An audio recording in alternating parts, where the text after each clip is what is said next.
So welcome everyone, and it's lovely to see so many people interested in running for office.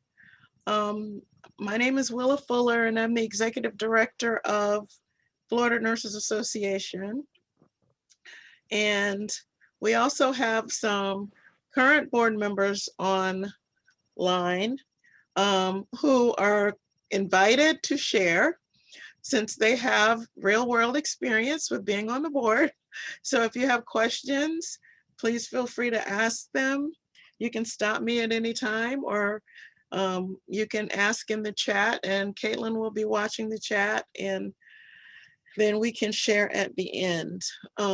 We wanted to do this just to help people who had questions about running for office, who might be interested, to know some of the details, the questions that people always ask us, like about the time commitment and, what each position is and who can run. And, perhaps you're afraid to run and think you can't. And we're here to tell you that you can.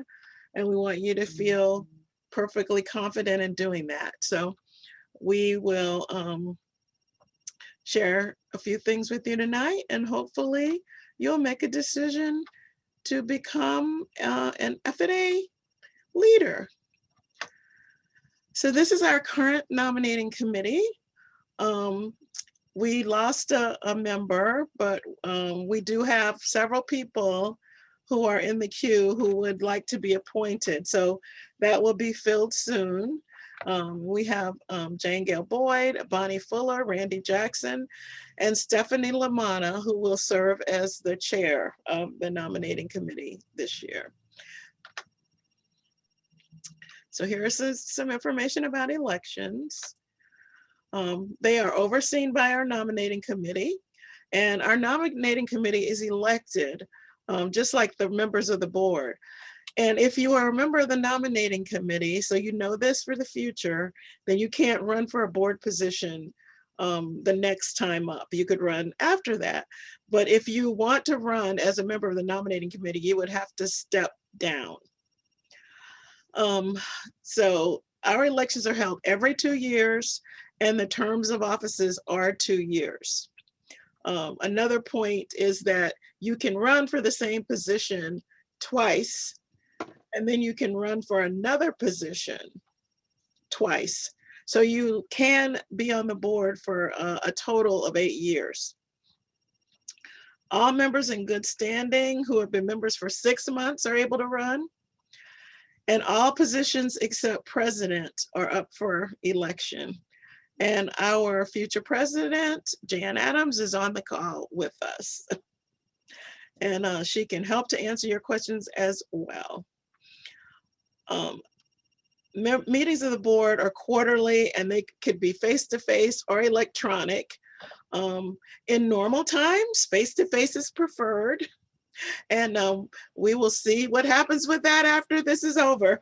But in the past few years, we've been sort of doing a mixture of both, kind of depended on the amount of business that had to be done. And there were some meetings that are just better, like the orientation meeting, like that, they're just better face-to-face. They're usually on a Friday or Saturday, but the board, they decide that together. So it kind of depends on what the schedules are for the people that are on the board.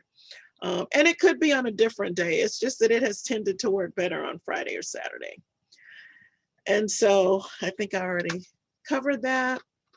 Here are the positions and responsibilities. As we said, they customarily hold 4 meetings each year. In addition, we have a pre and post membership assembly meeting. And the pre-meeting of the membership assembly is one of the official meetings of the board. And then the post meeting is more of an orientation. Let's pick our dates for meetings, that sort of thing. But you're expected to attend all of those meetings. If you were elected, you should, attend that meeting that's right after the membership assembly. And so you're expected to attend membership assembly. We would hope that you would want to do that since you're running for the board of directors. A board member of the board of directors may have one absence from the board of directors within a 1-year period. If you only have 4 meetings, then you really, unless there is some extenuating circumstances, should not be missing too many meetings. If you miss 2, that's half of the meetings for the year. First, number 1, your voice is not heard. Number 2, you have not heard what is going on. So you really, we schedule them in advance to make sure people are able to attend. And the bylaws give the guidance for how board members will be replaced. A partial absence will consist of not more than 2 hours unless an unforeseen emergency occurs en route to the meeting. Believe it or not, we have utilized this bylaw. So things can happen. An absence from 2 meetings of a committee shall constitute a resignation from that committee. The specific duties for each elected office are found in the bylaws. Candidates are reminding that by signing a consent to serve form, you are agreeing to fulfill the duties of that office. And you are elected for a 2-year term or until your successor is elected. So unless something untoward happens, we hope in the middle of it, you don't say, that was fun, I'm gonna go do something else. We hope you're committed for the whole 2 years.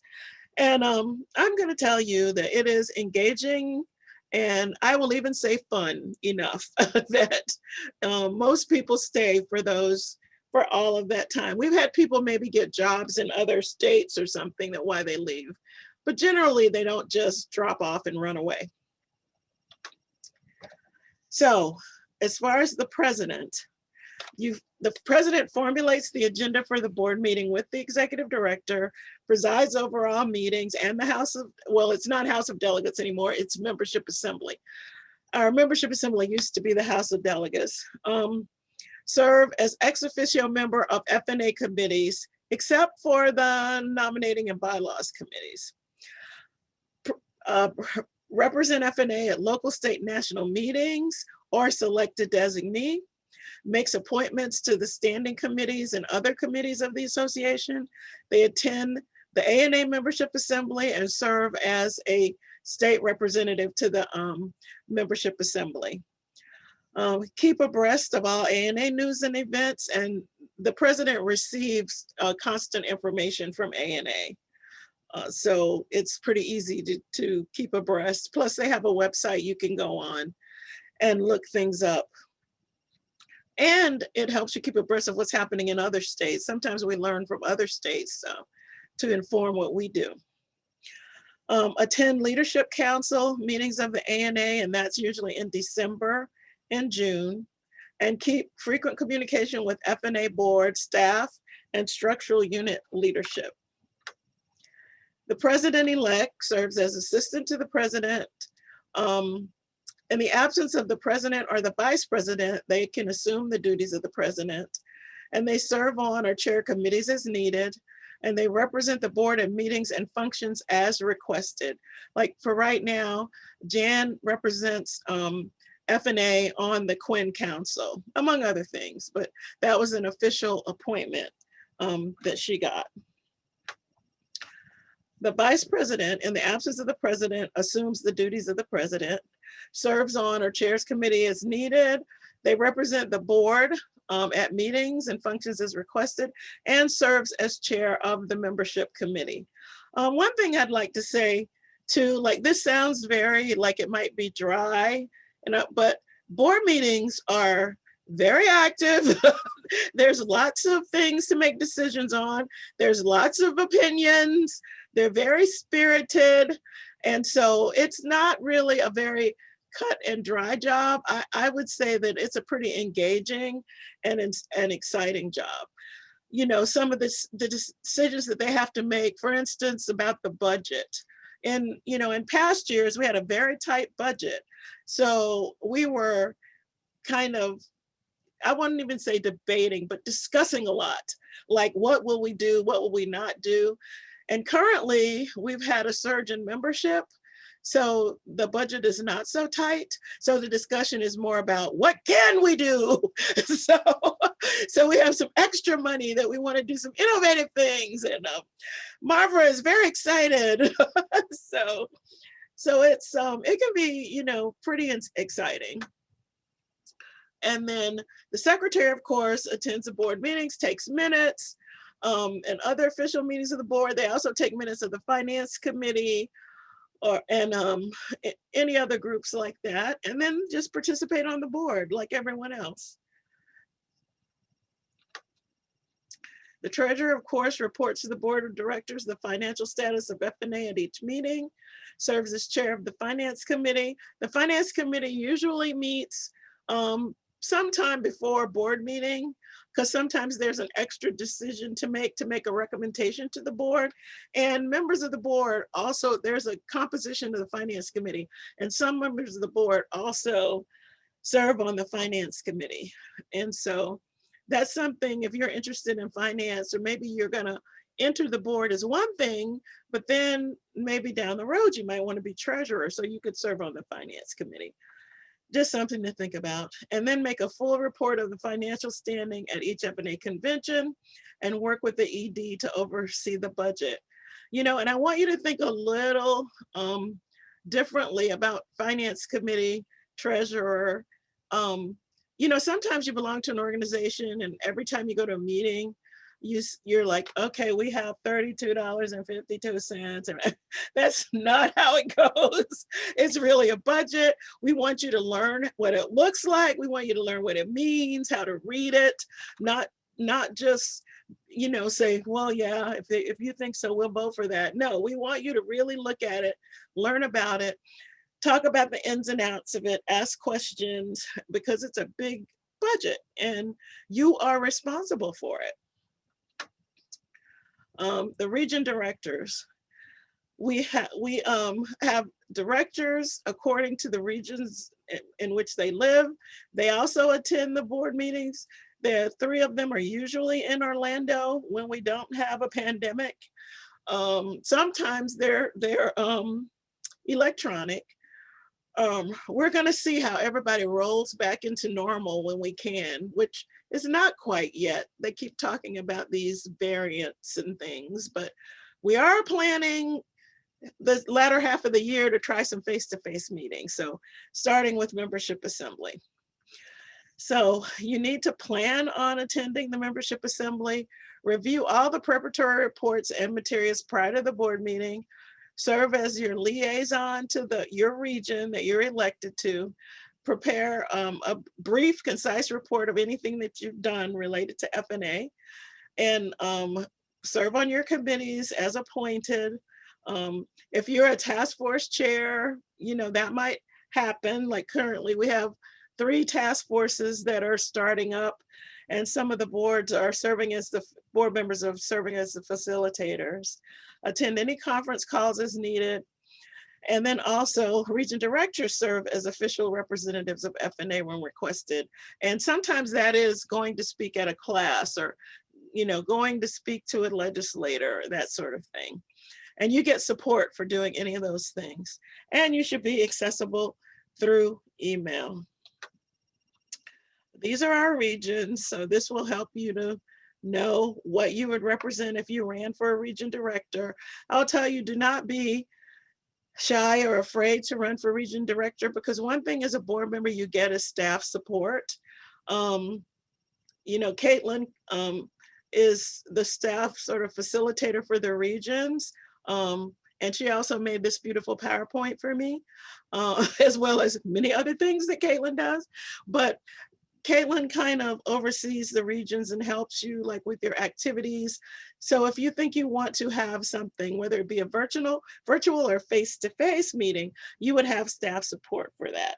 So don't think you've got to run around and find caterers and do all that stuff. Now you can do that. I will say, if you're the person that wants to do that kind of thing and you like going and looking out for sponsors, we won't take that away from you, but you do have support for staff to be able to do some events, either virtually or face-to-face. We would help you with that. And then director, recent grad.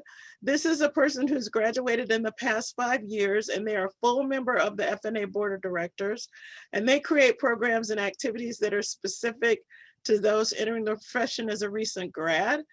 And we want them to serve as a conduit of communication for new grads and to communicate the needs of new grads to the Board of Directors. And Catherine Barrows was in that position in the past, and she will not be running for that. So, you know, if there's somebody out there thinking of doing that, it would be great. We've been getting some great feedback from new grads on these task forces, like about what it is to work in COVID, as some of them say they have never worked in an environment that's not COVID. And some of them are deciding that they don't like nursing because of the COVID experience. So to me, this would be a great issue for FNA to address, and a person in that recent grad position would be a great leader to sort of facilitate that kind of activity. So, and if you're not a new graduate, if you know new graduates, if you're, say, a faculty member who has a former student who's a member of FNA, you could encourage them to run. So this would be a great time to mentor someone into that position.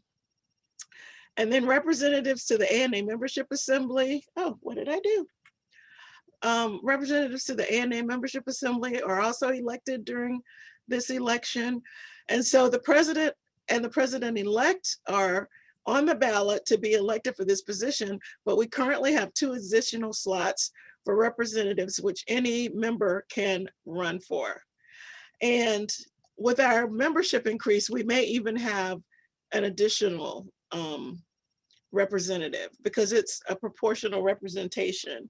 So I haven't gotten the new calculation yet, but we do say assembly representatives attend at their own expense, but we've also budgeted some money to be able to assist them. So when we have funds that we can assist them, we try to do that.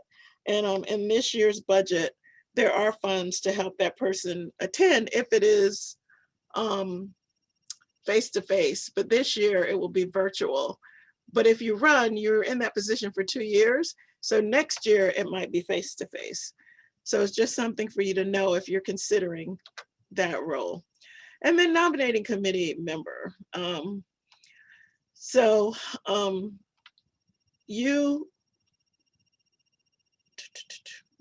Okay, this slide is wrong. No, nominating committee is actually 5 members. They have to be from 5 different regions. And I don't know how I missed that. I looked through these. Somehow I skipped that one. But it's 5 members from 5 regions. So the way that works is if there are 10 people running and, you know, the top 5 have the highest votes, but they're all from the same region, only the highest one gets it. The next one goes to the next person from a different region, whatever, because it has to be different regions. So nominating committee, of course, helps to recruit people to run for office. And so if that's something you're interested in, if you're a good salesperson and a good mentor to see leader, you know, to identify leaders, it's a really important position. And I will tell you, when I ran for the board, it's because this person kept calling me at home and wouldn't let me ignore their call. So that's actually how I ran the first time for a board position. So it's, you know, if you're good at nudging, then this is a great position. So this is the calendar. The forms are available on floridanurse.org. In March, we have the initial call for candidates. Regions and other structural units can submit names, and the people can also self-nominate. So you can nominate yourself. So don't be stressed thinking that you've got to find somebody to nominate you. You just fill that little form out and you submit it. No hesitation whatsoever. So the deadline to submit election nominations for them to appear in Florida Nurse is April 16th. And you really want them to appear in the newsletter because you want people to see who you are and see your qualifications and all of that. And we need a photo. So please send a photo. I know a lot of us hate our photos. I still use my photo for my 25th high school reunion because it's the only one I like, but it's a photo. The preliminary ballot will be available online. The slate will be posted on the website along with the consent to serve for additional nominations. And then May and June is the official call to membership assembly in the June issue of the Florida Nurse, which I think is now the May-June issue. We've kind of changed our schedule. And then July 1st, if you wanted to purchase mailing labels for campaign literature, that's the last day. We haven't had anybody do that lately. We have been doing email campaign options. And you pay like a small fee, I think it's $25 to send out emails to the membership database. And you can send up to a certain amount and you put together a nice either flyer or information to go out and we send it out for you. So that's just something to look at once you've made your decision to run. There is a manual that explains all that. And then July 16th, the final nominations are due. We'd like to get them before that because we want them in the Florida Nurse, and you want to be able to be promoting yourself. Then August 1st, the election opens. An email is sent to members notifying them that they can vote. There are instructions in that email, and then a reminder is sent from our company, which is called Election America. And the members without email will receive printed instructions from a postcard mailed on the same day. Final day of voting is August 15th. Ballots must be submitted by that day. And then at 23 through 25, membership assembly election results are announced. Now we do notify the members. We didn't in the past, but some people have said that they are traumatized to come to the meeting and they don't know. So we do give them a, tell them, individually if they want or not. And then on September 25th this year will be the board meeting for newly elected board members. And that's the initial orientation and immediate post-convention action, like setting up meeting dates. Then we'll also have a date, usually in November, for a full orientation. We have an outside person come in and do a full orientation because they tell you all about your fiduciary responsibility, what the laws are, that sort of thing. So, it's an important position. It's not just, something to put on your resume, and it's important that you learn the full scope of what you're doing as a board member. And then, I thought we already went over this, but all structural units, regions, local units, they can submit names for candidates. And then those candidates, they'll have to fill out a consent. And then individual members may nominate themselves, which is the bulk way that we get nominations. They will be considered upon a completed consent to serve with signature, sent to our headquarters by 5:00 p.m. on the designated date. We do check membership, and names must be submitted to the nominating committee by April 16th, 2021 to appear on the sample ballot in the Florida Nurse. And you are responsible to verify receipt. So just, email us back to ask, just make sure that we got your nomination. And then additional nominations will be accepted until the 16th of July.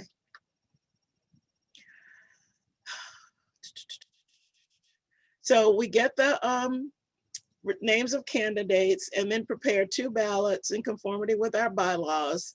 One of the 2 ballots will be for the bargaining unit because they also have officers or delegates that have to be elected. So those are 2 separate ballots that are run separately. And so to be placed on the ballot, you have to have a consent to serve sign on file at FNA headquarters and be a member in good standing. One of the reasons we say that is sometimes people will run for, say, the representative, and then something will happen that they can't go. So if somebody wants to do it, they can just send in a consent to serve so that they can be an alternate who will be chosen. They can run for representative. So that's just something to know. And generally we do, people like I do one, so, you know, people do them so that we end up with not losing representation at the membership assembly. And you are requested to submit biographical data for publication in the Florida Nurse prior to the final ballot. That biographical is also placed on the ballot so that when they can click and look you up so they can make a determination if they want to vote for you or not. So why should you run for office? And after I kind of go over these reasons, I'm gonna see if any of the board members want to say something about why they ran or what it's meant to them. So what does it mean to serve a nonprofit? I just choked. I don't have COVID. You are committed to the mission and principle of an organization and want to actively participate in perpetuating and enhancing the value of that organization. I often tell a story about Greta Stiles. Many of you will know her and know who she is. She once talked to me about what she felt she was. She said she was a professionalist. And that's a person who dedicates their life to the improvement of their profession. So I think we have a lot of professionalists on this call. And it just always impressed me. So when people ask me, sometimes I say, I'm a professionalist. So you have the opportunity to give your time, passion, and energy to FNA and to that mission. And it allows you to be in this organization for a purpose bigger than yourself. And why should you serve with FNA? We are the only association that represents and serves all registered nurses regardless of area of practice. And then it's also a fiduciary role that ensures protection of the association resources. You're actually looking at the budget, looking at how money is being spent, making sure that it's being spent well and not being spent frivolously. I mean, the board actually has that responsibility. And then your volunteer service provides you the opportunity to have a voice in nursing, make a huge difference to the profession, allows you to build a network of colleagues with common interests and passions. And, you know, when people would ask me why, that last one would be one of the main reasons, along with the making a difference part. But my colleagues and my mentors have made the difference in my career. And what is required of me? What is the most important requirement is your voluntary service, is your commitment to be actively involved. It means you participate, provide your creativity, take responsibility that you're able to commit to, and embrace the team effort.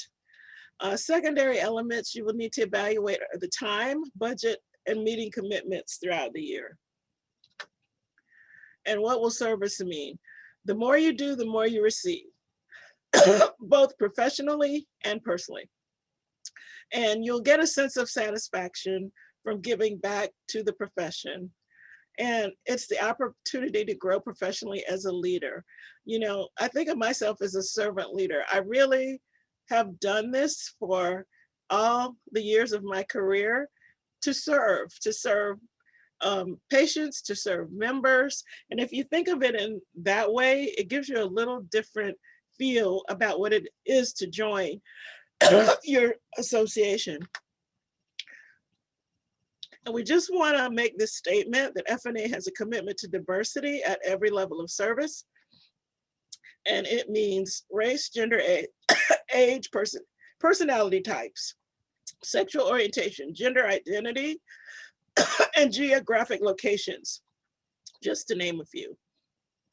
And we understand that diversity allows us to make better decisions because we're exposed to different opinions, perceptions, values, and experiences. And these differences are integrated to create an experience that expands everyone's horizons and opportunities.